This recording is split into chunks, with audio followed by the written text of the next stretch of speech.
Hello friends, ये part वहीं से स्टार्ट होता है जब जीनान पार्टी में आता है और वो यूशी से पूछता है कि किसी ने तुम्हें परेशान तो नहीं किया। ये देखकर उसका असिस्टेंट सोचता है बॉस इस लड़की की इतनी केयर क्यों कर रहे हैं। बाकी सब ये सोचने लगते हैं कि ये जरूर मिस्टर लू होगा। ये नूमर्स की तरह बिल्कुल नहीं है, ये तो बहुत ही यंग और हैंडसम है। जाओ सोचता है इतना कोइंसिडेंस नहीं हो सकता, ये तीनों एक साथ हैं, ये पक्का मिस्टर लू नहीं होगा। तभी वो बिजनेसमैन कहता है कि मिस्टर लू जैसे पावरफुल मैन हमारे इस छोटे से पार्टी में आए हैं और वो फैम को थैंक यू कहते हैं कि तुम्हारी वजह से मिस्टर लू यहाँ पर आए हैं और हमें उनसे मिलने का मौका मिला है। तभी जाओ कहता है तुम सब पागल मत बनो, ये मिस्टर लू नहीं है, ये लॉन्ग टाइम से मेरी वाइफ के साथ हुकअप कर रहा था। ये सुनते ही जीनान का असिस्टेंट उसे थप्पड़ मारता है और कहता है कि तुम्हारी हिम्मत कैसे हुई लू फैमिली के हेड से इस तरह बात करने की। जाओ कहता है ये कैसे मिस्टर लू हो सकता है, इसके साथ तुम भी झूठ बोल रहे हो। तो वो एक और थप्पड़ मार देता है। फिर जीनान कहता है आज के बाद जाओ फैमिली बिजनेस वर्ल्ड में कभी सक्सेस नहीं कर पाओगे। तभी एक बिजनेसमैन सोचने लगता है कि जाओ ने बस कुछ कहा और मिस्टर लू ने खड़े खड़े उसका इतना बड़ा नुकसान कर दिया। ये बहुत ही अच्छा चांस है अपना नंबर बनाने का। सोचकर वो जाओ की बुराई करने लगता है और वो जीनान और फैम को परफेक्ट कपल बताने लगते हैं और बताते हैं कि अभी अभी इसकी एक्स वाइफ मिस जियांग की इंसल्ट कर रही थी,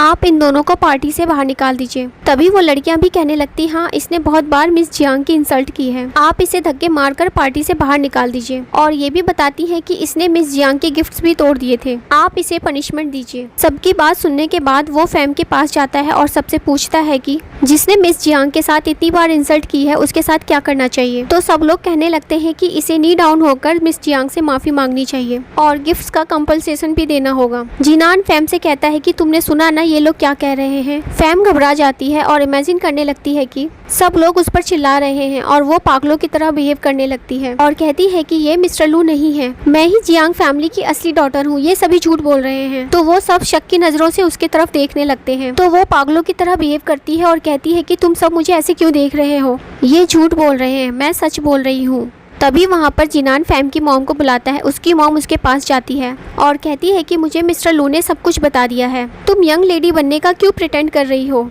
अब पता नहीं जियांग फैमिली हमारे साथ क्या करेगा, तुमने ऐसा क्यों किया। ये देखकर सब लोग कहने लगते हैं कि ये एक सर्वेंट की बेटी है, फिर भी फैम एक्सेप्ट नहीं करती और कहने लगती है कि कौन है, मैं तुम्हारी बेटी नहीं हूँ, मैं जियांग फैमिली की डॉटर हूँ, तुम भी इनके साथ मिलकर एक्टिंग कर रही हो ना। तो उसकी मॉम उसे थप्पड़ मार देती है और कहती है कि तुम ये क्या कह रही हो, तुम्हें पता भी है हम इसे कैसे रिपे करेंगे। वो लड़कियां सोचने लगती हैं अगर ये फेक है तो इसका मतलब रियल डॉटर यूशी है और वो यूशी से डरने लगती है। फेम की मॉम यूशी से आकर माफी मांगती है और कहती है कि मेरी बेटी को माफ कर दो, मैं इतने सालों से सर्व कर रही हूँ इसलिए मेरी बेटी को जाने दो, कहकर रोने लगती है। तो असिस्टेंट उसे बॉडीगार्ड से कहकर वहाँ से भेज देता है। इसके बाद जीनान सबको बताता है कि यूशी ही जियांग फैमिली की असली डॉटर है और मेरी लाइफ में भी बस यही एक गर्ल है। ये सुनकर सब शॉक्ड हो जाते हैं और सोचने लगते हैं कि अब हम क्या करें, हमने तो इसकी बहुत इंसल्ट करी है। फिर यूशी से माफी मांगने लगते हैं कि हम ही ब्लाइंड थे इसलिए रियल को पहचान नहीं पाए और इसकी झूठी बातों में आ गए, हमें माफ कर दो। और वैसे भी कोई कैसे सोच सकता है कि एक स्ट्रीट फूड सेल करने वाली इतनी रिच फैमिली की डॉटर होगी। तो यूशी कहने लगती है इसका मतलब किसी ऑर्डिनरी पर्सन को तुम लोग इस तरह बुली कर सकते हो। अब जाओ यूशी से माफी मांगने लगता है कि इसमें सारी मेरी गलती थी, इस फैम ने मुझे सीड्यूस किया था, कहकर उसे थप्पड़ मारता है और यूशी से कहता है इसने मुझसे झूठ बोला था।